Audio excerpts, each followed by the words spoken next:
And then one day I received an invitation to get dinner with Sam Altman and Greg Brockman and Elon Musk. And here I am sitting, getting dinner with these amazing people. And mind you, it was a cold email. They just reached out to me and said, hey, let's hang out, essentially. So at the time, maybe a year before we started OpenAI, I was a researcher at Google and I was working on deep learning. And I was having a lot of fun. I was really enjoying my time at Google, doing research there and working with the people, with my colleagues at Google. But the thing which I felt already then in 2014 and 2015 is that the future of AI is going to be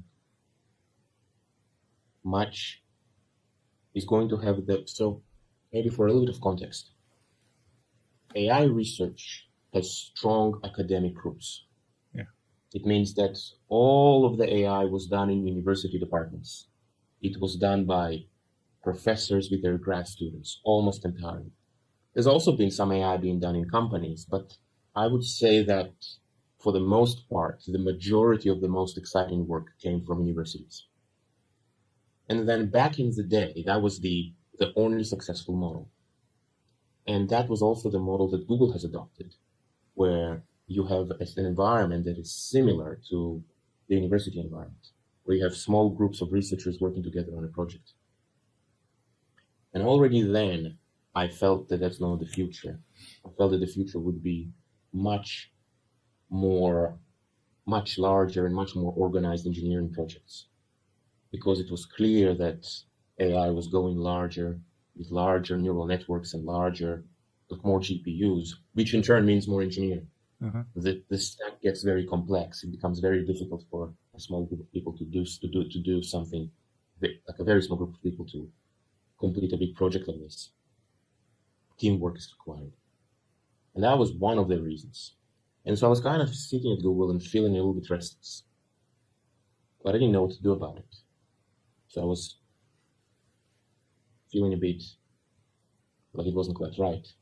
And then one day, basically, so kind of picture this. Here I am, daydreaming. Like it was daydreaming that maybe I could start an AI company, but it really wasn't clear how I would do it. How would you possibly get the money for such a thing? Those things would be expensive. There was a daydreaming element to it, but I didn't really think very seriously about it because it was obviously impossible.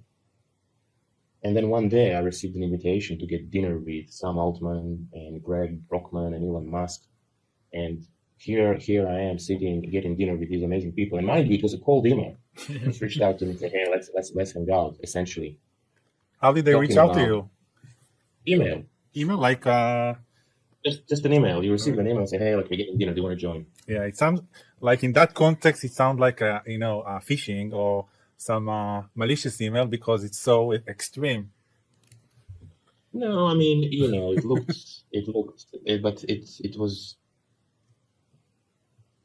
was definitely not that. It was very clearly authentic, but it was a little bit, for me, it was a small moment of, wow, that is so amazing. So of course I went, and here I was at a dinner and they were discussing how could you start a new AI lab, which would be a competitor to Google and to DeepMind, which back then had absolute dominance. And that was the initial conversation. Then it was, of course, for me to leave Google, it was quite a difficult decision because Google was very good to me. It was a very good place to be in. But eventually I decided to leave Google and to join and create OpenAI. And ultimately, the idea of OpenAI is to take the idea of AGI seriously. The idea is to take, because when you are a researcher, researchers are somehow, I would say, trained to think small. I think researchers, due to the nature of the work, small thinking gets rewarded because you have these problems and you're trying to solve them all the time. And it's quite hard to make even small steps. So you're just focused on what's coming at you, the next step. And it's harder to see the bigger picture. But at OpenAI, we took the liberty to look at the big picture.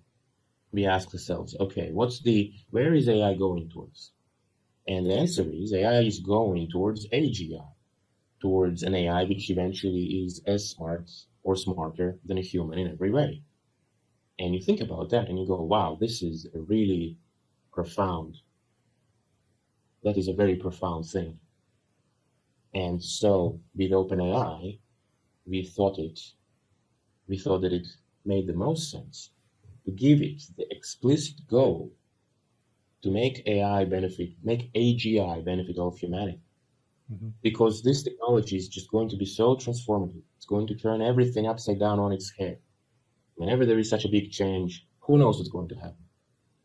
So for this reason, the goal of OpenAI is not only to develop the technology, but also to find a way to make it as beneficial as possible, to make it benefit all of humanity.